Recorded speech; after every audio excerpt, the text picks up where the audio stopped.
جنت کے دروازے، اللہ تعالیٰ کا ارشاد ہے جنات عدن يدخلونها ومن صلح من آبائهم وأزواجهم وذرياتهم والملائكة يدخلون عليهم من كل باب سلام عليكم بما صبرتم فنعم عقب الدار۔ ترجمہ: دائمی باغات ہیں جن میں یہ لوگ داخل ہوں گے اور ان کے ساتھ ان کے ماں باپ اور ان کی بیویوں اور ان کی اولاد میں سے جو لائق اور قابل ہوں گے وہ بھی ان باغوں میں داخل ہوں گے، اور فرشتے ہر ایک دروازے سے ان کے پاس یوں کہتے ہوئے آئیں گے اس صبر کے صلہ میں تم پر سلامتی ہے جو تم کیا کرتے تھے، سو اس عالم میں تمہارا انجام بہت خوب ہے۔ اللہ تعالیٰ کا ارشاد ہے هذا ذکر وَإِنَّ لِلْمُتَّقِينَ لَحُسْنَ مَآبٍ جنات عدن مفتحة لهم الابواب۔ ترجمہ: یہ انبیاء کا تذکرہ ایک نصیحت کا مضمون تھا جو ہو چکا، اور پرہیزگاروں کے لیے بے شک اچھا ٹھکانہ ہے۔ وہ اچھا ٹھکانہ دائمی باغ ہیں جن کے دروازے ان لوگوں کے لیے کھلے ہوں گے۔ ایک جگہ ارشاد ہے وَسِيقَ الَّذِينَ اتَّقَوْا رَبَّهُمْ إِلَى الْجَنَّةِ زُمَرًا حَتَّى إِذَا جَاءُوهَا وَفُتِحَتْ أَبْوَابُهَا وَقَالَ لَهُمْ خَزَنَتُهَا سَلَامٌ عَلَيْكُمْ طِبْتُمْ فَادْخُلُوهَا خَالِدِينَ۔ ترجمہ: اور جو لوگ اپنے رب سے ڈرتے رہے ان کو بھی گروہ گروہ بنا کر جنت کی طرف روانہ کیا جائے گا، یہاں تک کہ جب یہ لوگ بہشت کے پاس پہنچیں گے اور اس کے دروازے کھلے ہوئے ہوں گے اور جنت کے محافظ ان لوگوں سے کہیں گے کہ تم پر سلام ہو، تم خوشحال رہو، جاؤ جنت میں ہمیشہ رہنے کے لیے داخل ہو جاؤ۔ حدیث عن عبادہ رضی اللہ تعالی عنہ عن النبي صلى الله عليه وسلم قال من شهد أن لا إله إلا الله وحده لا شريك له وأن محمدا عبده ورسوله وأن عيسى عبد الله ورسوله وكلمة ألقاها إلى مريم وروح منه والجنة حق والنار حق أدخله الله الجنة على ما كان من العمل زاد قتادة من أبواب الجنة 8 أيها شاء۔ رواہ البخاری۔ ترجمہ: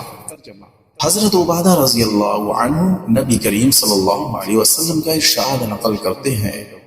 جس شخص نے اس بات کی گواہی دی کہ اللہ تعالی کے سوا کوئی معبود نہیں، وہ اکیلے ہیں، ان کا کوئی شریک نہیں، اور یہ کہ حضرت محمد مصطفیٰ صلی اللہ علیہ وسلم ان کے بندے اور رسول ہیں، اور حضرت عیسیٰ علیہ السلام بھی اللہ تعالی کے بندے اور اس کے رسول ہیں، اور ان کا کلمہ ہے کہ ان کی پیدائش بغیر باپ کے صرف اللہ تعالی کے حکم کلمہ کن سے ہوئی، اور اللہ تعالی کی طرف سے وہ ایک روح یعنی جان ہے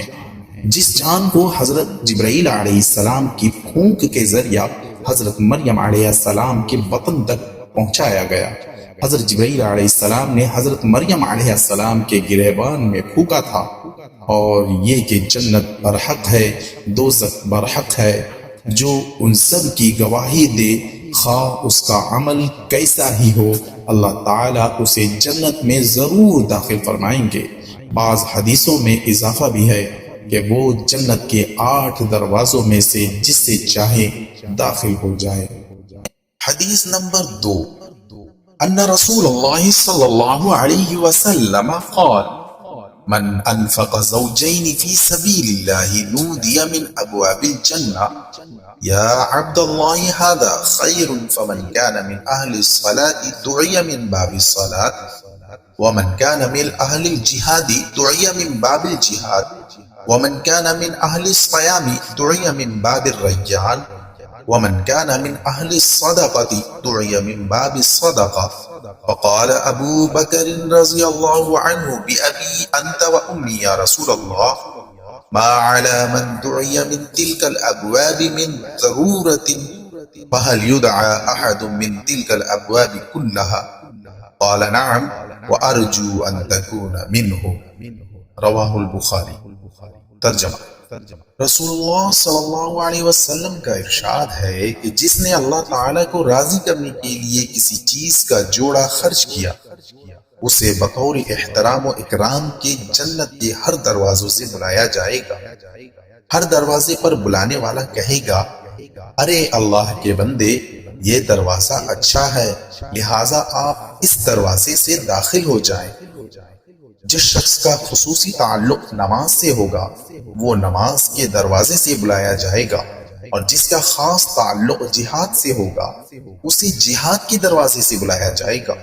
اور جو صدقہ میں خاص شغف رکھتا ہوگا،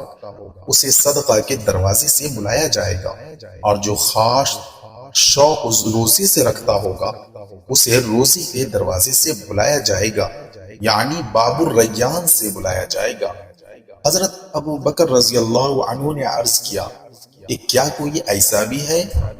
جسے جنت کے سب دروازوں سے بلایا جائے گا؟ آپ صلی اللہ علیہ وسلم نے فرمایا، ہاں، اور اے ابو بکر، مجھے امید ہے،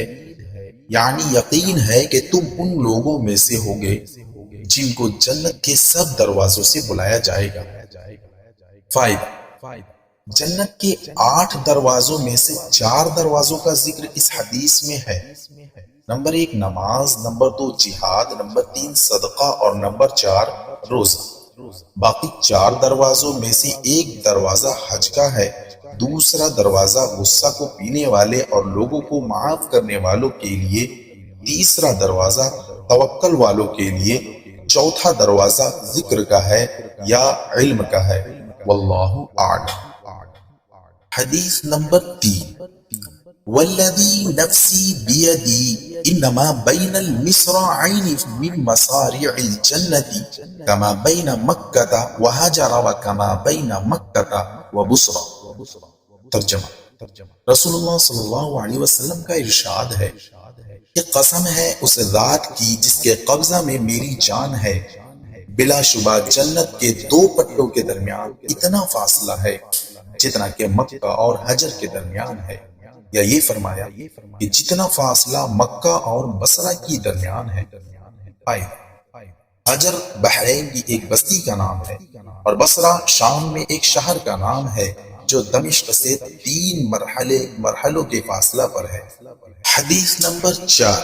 وَإِنَّ لِلْجَنَّةِ 8 أَبْوَابٍ مَا مِنْهُمَا بَابَانِ إِلَّا يَسِيرُ الرَّاكِبُ بَيْنَهُمَا 70 عاما۔ ترجمہ، رسول اللہ صلی اللہ علیہ وسلم کا ارشاد ہے کہ جنت کے 8 دروازے ہیں، 2 دروازوں کے درمیان کا فاصلہ اتنا زیادہ ہے کہ ایک دروازے سے سوار ہو کر دوسرے دروازے تک پہنچنے میں 70 سال لگ جائیں گے۔ حدیث عن ابی ہریرہ رضی اللہ تعالی عنہ ان رسول اللہ صلی اللہ علیہ وسلم قال تفتح ابواب الجنة يوم الاثنين ويوم الخميس فيغفر لكل عبد لا يشرك بالله شيئا إلا رجل كانت بينه وبين أخيه شحناء ويقال أنذروا هذين حتى يصطلحا، أنذروا هذين حتى يصطلحا، أنذروا هذين حتى يصطلحا۔ ترجمہ، حضرت ابو ہریرہ رضی اللہ تعالی عنہ سے روایت ہے کہ پیر اور جمعرات کو جنت کے دروازے کھولے جاتے ہیں، ہر مسلمان کی بخشش ہو جاتی ہے سوائے اس مسلمان کے کہ اس کے اور اس کے دوسرے مسلمان بھائی کے درمیان لڑائی اور بغضوکی نہ ہو۔ ان دونوں کے بارے میں کہا جاتا ہے کہ انہیں آپس میں صلح کرنے تک چھوڑے رکھو۔ یہ بات 3 مرتبہ کہی جاتی ہے۔ فائدہ، مقصد یہ ہے کہ ان کی مغفرت نہیں کی جاتی جب تک کہ آپس میں مصالحت نہ کر لے۔ عن عمر بن خطاب رضی اللہ تعالی عنہ عن النبی صلی اللہ علیہ وسلم قال ما منکم من احد يتوضأ فيبلغ او فيسبغ الوضوء ثم يقول اشهد ان لا اله الا الله وان محمدا عبده ورسوله إلا فتحت له أبواب الجنة الثمانية يدخل من أيها شاء. عن عقبة ابن عامر الجهني رضي الله تعالى عنه: من توضأ فقال أشهد أن لا إله إلا الله وحده لا شريك له وأشهد أن محمدا عبده ورسوله. عن أنس بن مالك رضي الله تعالى عنه: ثم قال 3 مرات. وهي رواية أبي داود عن عقبة رضي الله تعالى عنه: فأوجس الوضوء ثم رفع نظره إلى السماء. وفي رواية للترمذي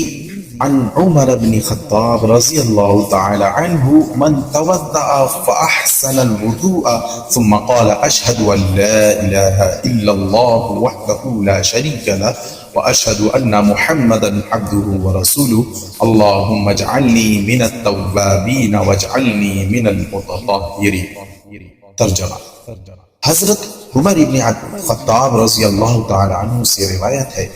کہ نبی کریم صلی اللہ علیہ وسلم نے ارشاد فرمایا: تم میں سے جو شخص مستحبات اور آداب کا اہتمام کرتے ہوئے اچھی طرح وضو کرے، پھر اشہد ان لا الہ الا اللہ وان محمدا عبدہ ورسولہ پڑھے،